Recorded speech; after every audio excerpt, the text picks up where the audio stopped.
Please note, we would like to make it very clear, we are totally against the form of discipline described in the articles and accounts being used on minors and non-consenting adults. Although some of these accounts are fictional, and others may be an exaggerated reality, none of them are too far from the truth of what really happened back in those days. USA Student Handbook Spanking.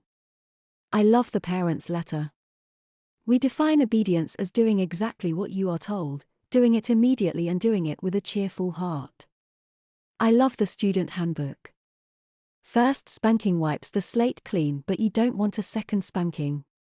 This teacher chatboard is worth perusing and helps you understand how 200,000 youngsters are paddled every year in the USA.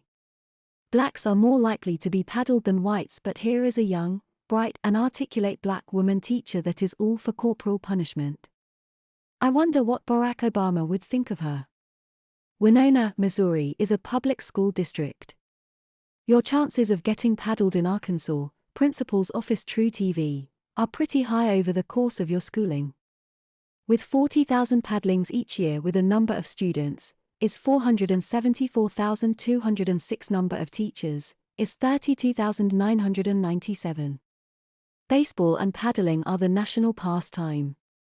The strangest USA school handbook is Yukon International College on the Northern Mariana Islands. How does the K-12 Yukon International School Handbook's corporal punishment policy applies to the college students? It could be a copy-paste job from one book to the other, but given their strictness, it wouldn't surprise me if they spanked them also. They coexist on the same campus. Where do you draw the line?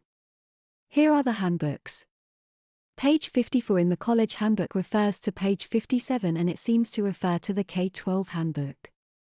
It'll let you be the judge. That school doesn't sound very American. Sweet land of liberty.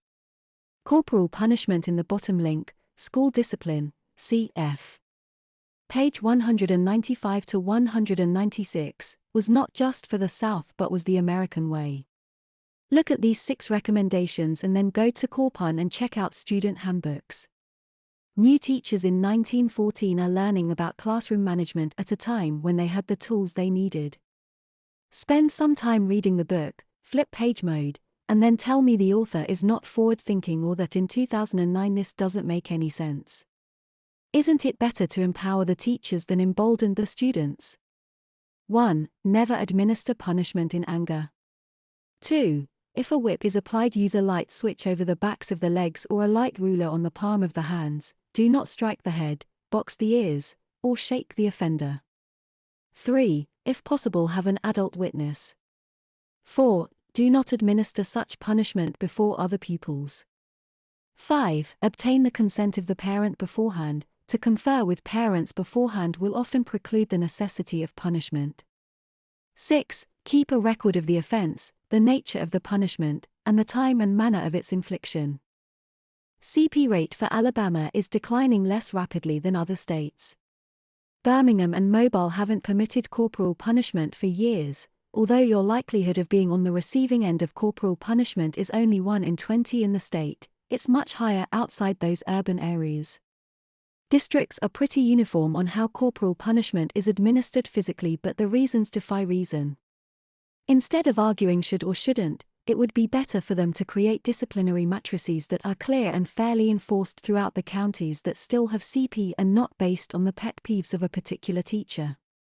For example, in business classes for juniors and seniors in Hartford, Alabama, it is a reasonable surmise there are more girls than boys in the class and the teacher is a woman.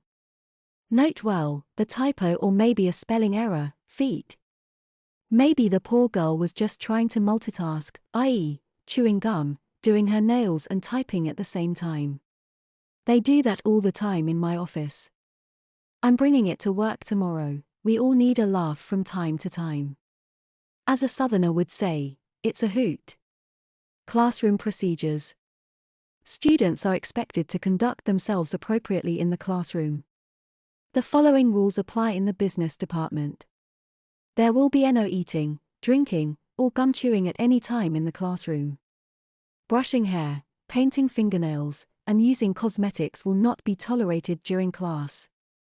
Please do not sit or prop feet on tables in the lab. Failure to adhere to the before-mentioned rules will result in the following consequences. First offense, verbal warning. Second offense, corporal punishment. Third offense, contact parents. Fourth offense, disciplinary referral to assistant principal.